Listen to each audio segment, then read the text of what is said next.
You know that moment when everything goes silent. Not the peaceful kind of silence. The kind where your heart is pounding so loud you can hear it in your ears. Where everyone around you has stopped laughing. Where their smiles just freeze on their faces. That's what happened when the judge read the verdict. But let me back up, because this story doesn't start in that courtroom. It starts with me face down on concrete, blood on my knees, and the sound of laughter echoing in my ears. I'm Sarah, 26 years old, and until 6 months ago, I thought I knew what humiliation felt like. I thought I understood what it meant to be powerless. I was wrong. See, there's a difference between being embarrassed and being destroyed. There's a difference between people laughing at you and people laughing while you're literally bleeding on the ground. While you're crying. While you're begging them to stop. They thought it was hilarious. They pulled out their phones. They recorded it. They posted it online with captions like, "Watch this clumsy loser eat pavement." 17,000 views. 432 comments. Most of them calling me names I won't repeat here. But here's what they didn't know. Here's what none of them saw coming. I wasn't just going to stand up. I wasn't just going to dust myself off and walk away like nothing happened. I was going to sue every single one of them. And I was going to win. The laughter? It stopped real quick when those legal papers arrived. When their lawyers started calling. When they realized that their little joke was about to cost them everything. You want to know how much everything costs? How much it costs to destroy someone's life for entertainment. $1.7 million. That's how much the judge awarded me. That's how much their laughter was worth. But the money? That's not even the best part of the story. The best part is watching their faces when they realized that the girl they thought was weak, the girl they thought they could break, had just broken them instead. This is the story of how I went from victim to victor. From the laughingstock to the one laughing last. And trust me, you're going to want to hear every single detail. Let me tell you about my family, because understanding them is understanding why this all happened. I come from what you might call old money. Not billionaire money, but comfortable money. The kind where your parents never worked real jobs, but somehow always had enough for country club memberships and European vacations. My cousins? They're cut from the same cloth. Designer everything. Cars that cost more than most people's houses. And attitudes that match their bank accounts. Growing up, I was the black sheep. Not because I was poor, but because I actually worked for my money. I had a job at 17. Retail. Minimum wage. Coming home with aching feet and grease stains on my uniform. They thought it was beneath me. Beneath us. My cousin Jessica, she's the ringleader of this little privileged pack. 28 years old. Never held a job in her life. Lives off a trust fund that her great-grandmother left her. Spends her days at yoga classes and her nights at wine bars, posting Instagram stories about her authentic life. Authentic. Right. Her brother Marcus? He's worse. 31. Has a law degree that his parents bought him. And I mean bought. Donated enough money to the university that suddenly his failing grades became passing ones. Then there's my cousin Amanda, 24, the baby of the group. And somehow, the cruelest of them all. She has this way of smiling while she's insulting you. This sweet voice that makes poison sound like honey. They've been making my life hell since we were kids. I remember when I was 12. We were at my grandmother's birthday party. Big fancy thing at some country club. I was wearing a dress from Target. Not because we couldn't afford better, but because I liked it. It was blue. Had little flowers on it. Made me feel pretty. Jessica took one look at me and started laughing. Not giggling. Laughing. Like seeing me was the funniest thing in the world. "Oh my God," she said, loud enough for everyone to hear. "Sarah's wearing Target." She said Target like it was a curse word. The whole table went quiet. My grandmother looked embarrassed. My parents didn't say a word. They never did. But Marcus? He joined in. Started pointing at my shoes. Payless shoes. Perfectly good shoes, but apparently not good enough for the family. "Look at those," he said. "I think I saw them in a commercial. Buy one, get one free." Amanda was the worst, though. She walked over to me, put her arm around my shoulder, like she was being nice. Then she whispered in my ear, "You don't belong here, do you?" I was 12 years old. 12. And I started crying, right there at the table. They didn't apologize. They didn't feel bad. They laughed harder. That was the first time, but it wasn't the last. When I graduated high school, with honors, they made jokes about community college. When I got into a good university, with scholarships I earned myself, they talked about how cute it was that I had to work so hard. When I graduated college and got my first real job, they called it playing office. Every family gathering became a performance, a chance for them to remind me that I wasn't really one of them, that I was trying too hard, that I was embarrassing. But I kept showing up.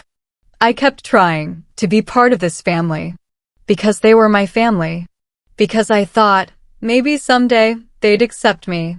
I thought maybe if I just proved myself enough, they'd stop. Let me know in the comments where you are watching this video from. I'd love to know. The thing about bullies, especially rich bullies, is that they never stop on their own. They don't grow out of it. They don't mature. They just get better at hiding it. More sophisticated in their cruelty. By the time we were all adults, their insults had evolved. Less obvious. More psychological. They'd invite me to expensive restaurants, knowing I couldn't afford them. Then they'd generously offer to pay, while making comments about my budget. They'd plan family trips to places they knew I couldn't go. Then they'd post pictures, making sure I saw them, making sure I knew I wasn't missed. They'd give me gifts that were just expensive enough to make me feel guilty, but cheap enough to remind me of my place. A Michael Kors purse when they carried Chanel. A nice sweater from Nordstrom when they shopped at Bergdorf Goodman. Always just a step below. Always just not quite enough. And the worst part? They made it seem like kindness. Like they were helping me. Taking care of their poor little cousin who couldn't take care of herself. That's the thing about psychological abuse. It's hard to call out. Hard to explain to people. When someone punches you, you have a bruise. When someone destroys your self-worth, slowly, over years, what do you have? Hurt feelings? Sensitivity? Paranoia? That's what they'd say whenever I tried to speak up. That I was being too sensitive. That I couldn't take a joke. That I was imagining things. But I wasn't imagining the group chat. The one Jessica accidentally added me to for about 30 seconds before she realized her mistake. 30 seconds.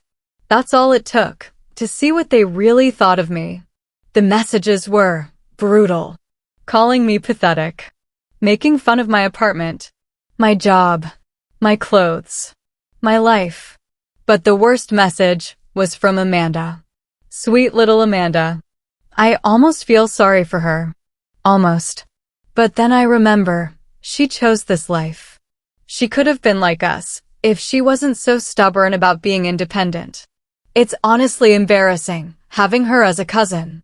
That message broke something in me. Something that had been cracking for years. But I didn't confront them. I didn't cause a scene. I just started planning. The event that changed everything was supposed to be a celebration. Marcus was getting engaged to some socialite named Victoria, whose family owned half of downtown. Big surprise, another rich person marrying another rich person. They planned this huge engagement party. At the country club, of course. 200 guests. Open bar. Live band. The works. I almost didn't go. I had this feeling, this pit in my stomach, that something bad was going to happen. But my mother called. She practically begged me to be there. Said it would mean so much to the family. Said Marcus specifically asked for me to be included. Marcus specifically asked. Right. I should have known it was a trap. I spent 2 weeks finding the perfect outfit. Not too expensive because I couldn't afford it, but not too cheap because I knew they'd notice. I found this beautiful black dress at a consignment shop. Designer. Probably cost someone $2,000. I got it for $60. I felt confident. For once. I felt like maybe I could blend in. I was wrong. The party was exactly what you'd expect. Champagne flowing. People in suits that cost more than my car. Conversations about vacation homes and stock portfolios and charity galas. I found a corner, ordered a club soda, and tried to be invisible. That lasted about 10 minutes. Jessica spotted me first. She was wearing this gold sequin thing that probably cost more than my rent. She walked over with that smile. You know the one. The smile that looks friendly, but feels like a threat. Sarah, she said, loud enough to turn heads. You made it. And you look so nice. Nice. Not beautiful. Not stunning. Nice. Like I was a child who had dressed herself. That dress, she continued, circling me like a shark. It's so vintage. Where did you find it? The way she said vintage made it sound like garbage. Oh, just a little boutique, I said. I wasn't about to tell her it was secondhand. But Amanda appeared out of nowhere. Like she'd been waiting. A boutique, she asked, tilting her head. Which one? I love discovering new places. Her voice was sweet, innocent, but her eyes were calculating. I don't remember the name, I lied. That's so weird, Amanda said, pulling out her phone. Because I'm pretty sure I've seen this dress before. My heart stopped. She was Googling. Right there. In front of me. Oh, she said, loud enough for the growing crowd to hear. Here it is. This exact dress was listed on the Real last month. Sold for $65. The crowd went silent. The Real. A website for secondhand designer clothes. She'd found the listing. She'd found the exact dress I was wearing. That's so smart, Jessica chimed in, her voice dripping with fake admiration. Shopping secondhand. So environmentally conscious. But the damage was done. People were staring, whispering, looking at me like I'd committed a crime. Marcus appeared with his fiancée. Victoria looked like she'd stepped off a magazine cover. Blonde. Perfect. Rich. What's everyone talking about? Marcus asked, though the grin on his face told me he already knew. Sarah's dress, Jessica said. She got it on a resale website for $65. Marcus laughed. Not a polite chuckle. A real laugh. $65, he repeated. For a dress? To my engagement party? I think it's sweet, Victoria said, but her tone suggested otherwise. Not everyone can afford designer prices. Not everyone can afford. Like I was some charity case. You know what? Marcus said, and I could see the wheels turning in his head. The cruelty building. We should toast to Sarah's resourcefulness. He raised his champagne glass. People started turning toward us. To my cousin Sarah, he announced to the room. Who proves that you don't need money to have style. Even if that style is $65 secondhand style. People laughed. Politely at first. Then louder. But Marcus wasn't done.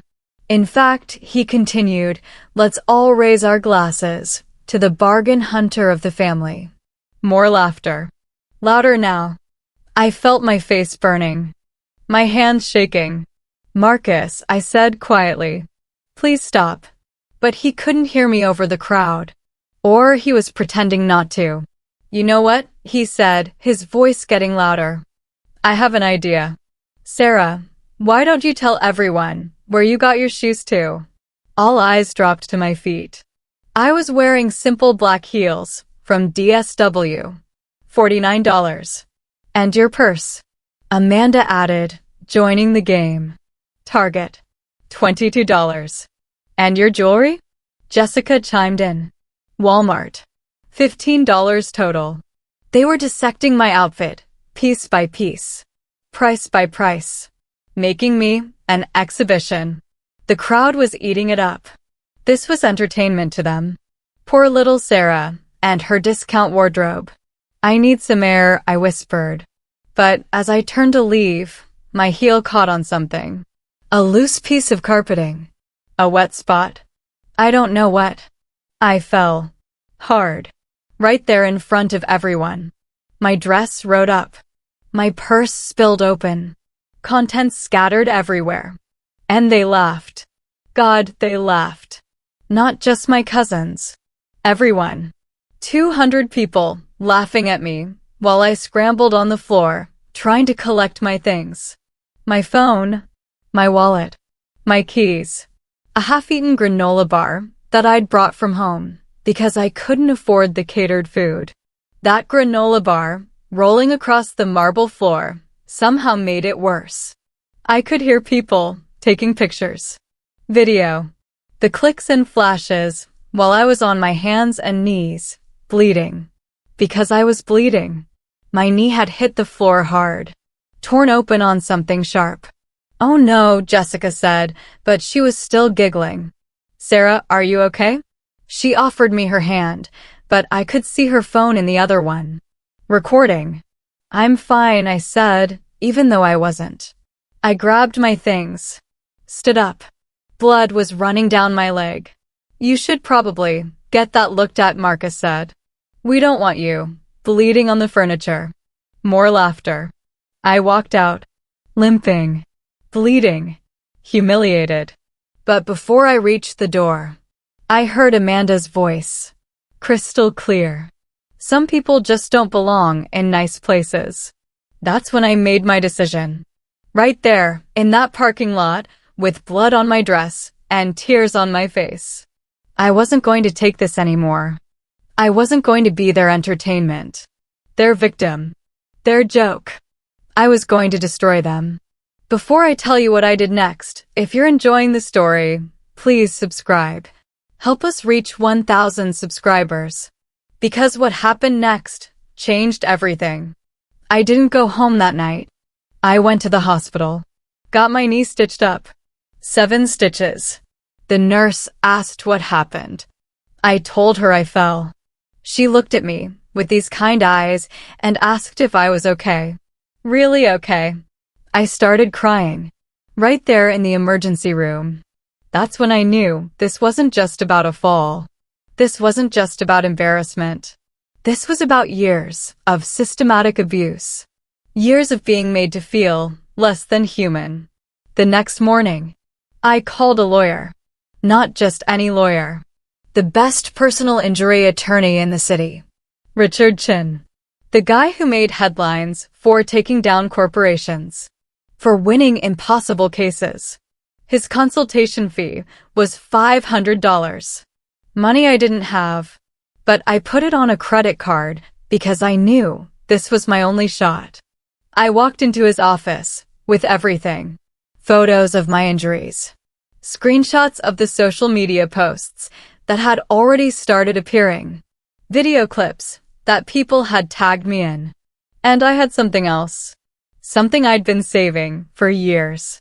The group chat messages. All of them. I'd screenshot every single cruel message, every plan to humiliate me, every laugh at my expense. Richard looked at everything for about 20 minutes. Then he looked at me. This isn't just a slip and fall case, he said. This is intentional infliction of emotional distress. harassment, public humiliation, conspiracy, conspiracy. They had planned this. The videos alone, he continued, show clear intent to humiliate. And these messages, they establish a pattern of abuse. This is winnable. Winnable. The word I'd been hoping to hear. But, he said, they're going to fight back. Hard. They have money. Resources. They're going to try to destroy your credibility, make you look like you're after their money. I am after their money, I said. I want them to pay. Literally. He smiled. Good. Because that's exactly what we're going to do. The lawsuit took 6 months to file. 6 months of depositions, interviews, evidence gathering. And during those 6 months, my cousins had no idea what was coming. They thought they had gotten away with it. They thought the whole thing was just another family incident. Another time. Sarah couldn't take a joke. Jessica kept posting on Instagram. Photos from spa days. Vacation pictures. Her life, continuing perfectly.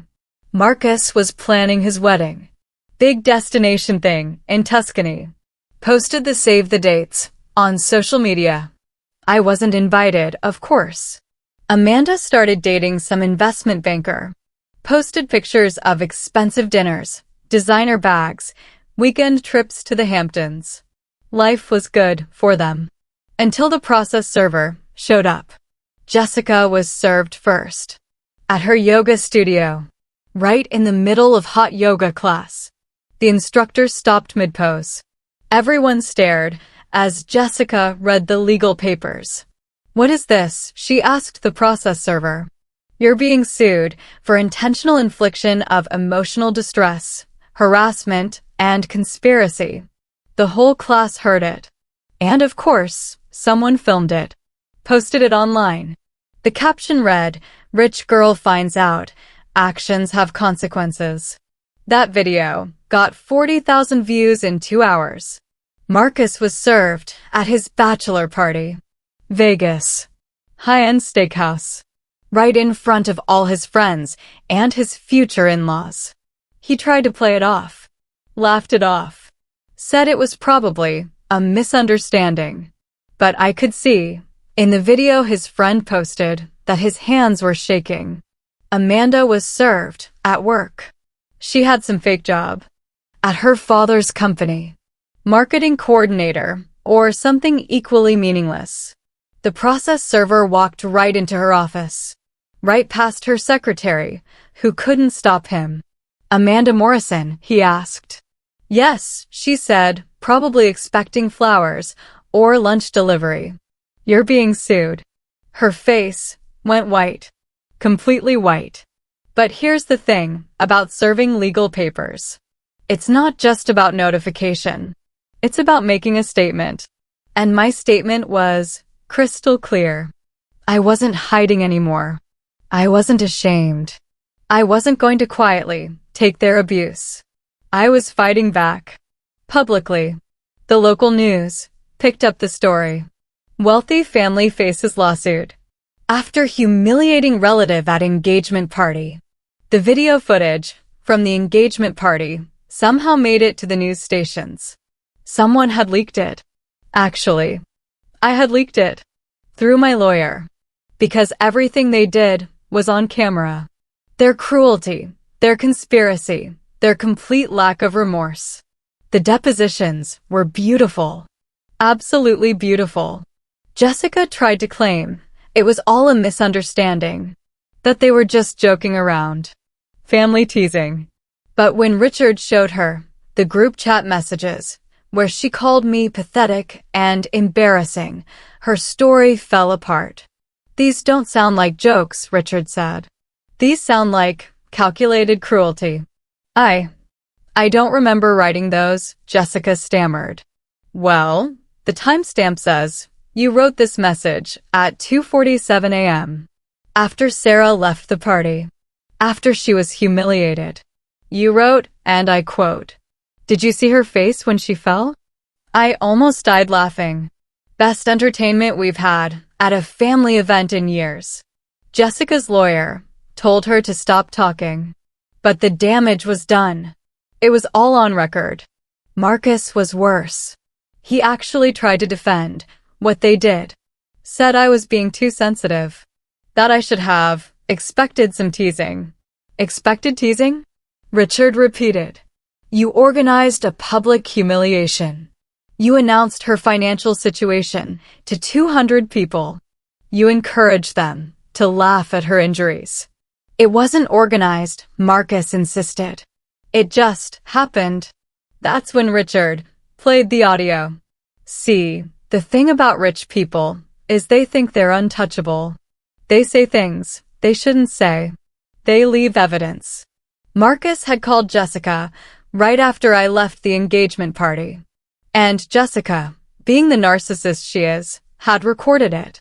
Posted it on her Instagram story as a voice note to her friends. In that recording, Marcus said exactly what he thought about me. And exactly what they had planned. We got her good tonight, he said, laughing. Did you see her scrambling around, picking up her cheap stuff? And the blood on her leg? That was perfect. Absolutely perfect.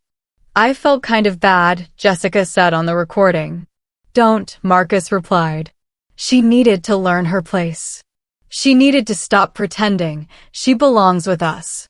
The courtroom went dead silent when that recording played. Marcus's face drained of all color. His lawyer put his head in his hands. And Amanda? Amanda was the final nail. Because Amanda had kept everything. Every cruel text. Every mean comment. Every plan to exclude me or embarrass me or make me feel small. She had it all on her phone. Years of evidence. And when the court ordered discovery of electronic devices, they found it all. Hundreds of messages. Photos with cruel captions. Videos they'd taken of me at family events with mocking commentary. It was a digital diary of systematic abuse. Richard called it the most damaging evidence I've ever seen in a harassment case. By the time we got to trial, their lawyers were begging for a settlement. But I said no. I wanted my day in court. I wanted everyone to hear what they did. I wanted it on public record. The trial lasted 3 days. 3 days of evidence. Testimony. Character witnesses. My former coworkers testified about how the online harassment had affected my job performance. My doctor testified about the anxiety and depression their abuse had caused. Their own friends testified about what they witnessed at the engagement party. And then, I testified. I told my story. All of it. Every cruel comment. Every deliberate exclusion. Every moment, they made me feel like I was nothing. The jury listened to every word. When I finished, you could hear a pin drop. The defense tried to make it sound like family drama. Like I was money hungry. Like I was exaggerating. But the evidence spoke for itself. The verdict took the jury 2 hours. Guilty on all counts. $1.7 million in damages. When the judge read that number, Jessica started crying. Real crying.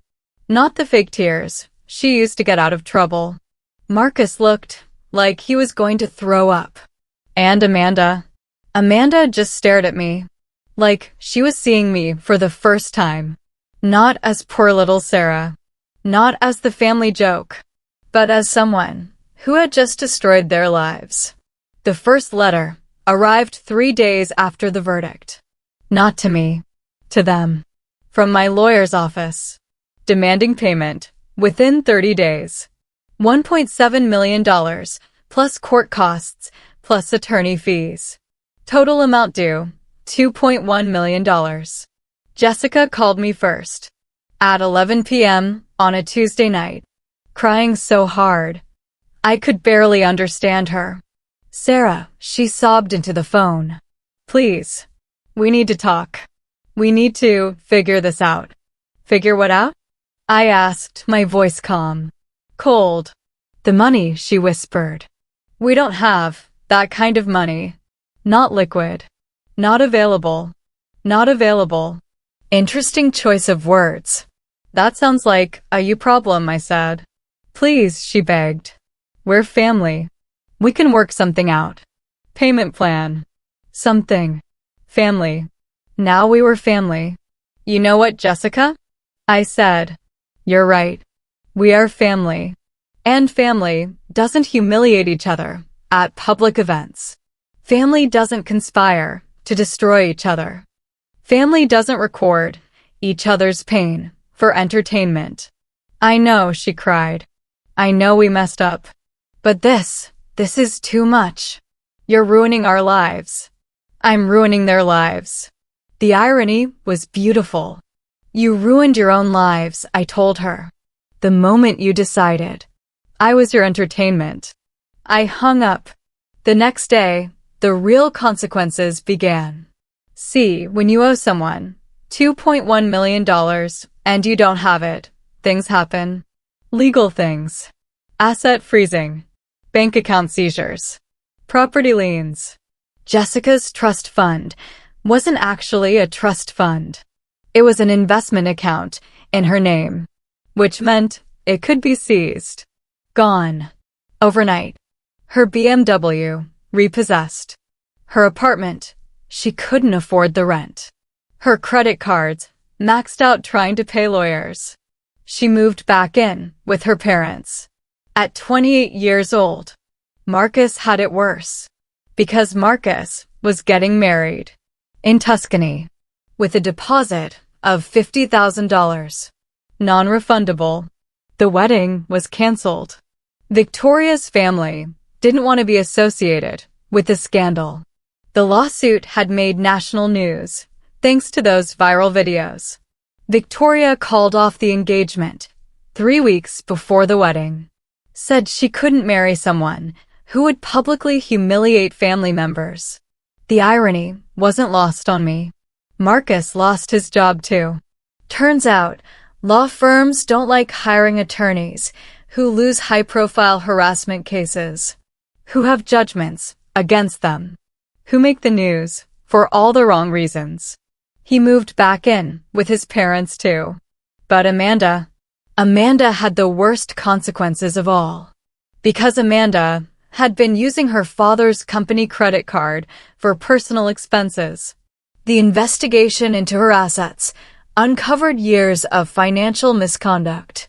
Her father fired her immediately to distance the company from the scandal. But it gets better. The IRS got involved because all those personal expenses on company cards counted as unreported income. Tax evasion. Fraud. Federal charges. Amanda hired a criminal defense attorney that she couldn't afford to fight charges she couldn't win. The family money started disappearing fast. Legal fees. Settlements. Fines. And then the bank called. See, the family fortune wasn't as solid as they pretended. Most of their wealth was tied up in property. Houses. Investments. Assets that looked good on paper, but weren't liquid. When they needed $2.1 million, immediately, they had to sell everything. The family estate, where we'd had so many gatherings, where they'd humiliated me so many times, went up for sale. $23 million asking price. They sold it for $18 million. Quick sale. Desperate sale. The vacation house in the Hamptons sold. The ski cabin in Aspen sold. Jessica's parents' retirement fund liquidated. Marcus's law school fund for his future kids gone. Amanda's inheritance ceased to pay restitution. 3 families financially destroyed because they thought it would be fun to humiliate their cousin. But the money wasn't even the best part. The best part was watching their social circle abandon them. Country club membership revoked. Due to conduct unbecoming. Charity board positions resigned. To protect the organization's reputation. Friend groups dissolved. Rich people don't want to associate with scandal, don't want to be connected to cruelty, especially cruelty that ends up on the news. The engagement party video got picked up by major news networks. CNN, Fox News. It became a story about wealth and privilege and bullying. Think pieces were written. When rich kids face real consequences. The price of privilege. How social media exposed a culture of cruelty. My cousins became the faces of everything people hate about wealthy families. The text messages started coming around month 3. From Jessica, Sarah, I've been thinking about what we did to you. Really thinking. I know we hurt you. I know we were cruel. I'm so sorry. I'm in therapy now, trying to understand why I acted that way. I know you probably don't want to hear from me, but I needed you to know. I'm truly, deeply sorry. From Marcus, I lost everything.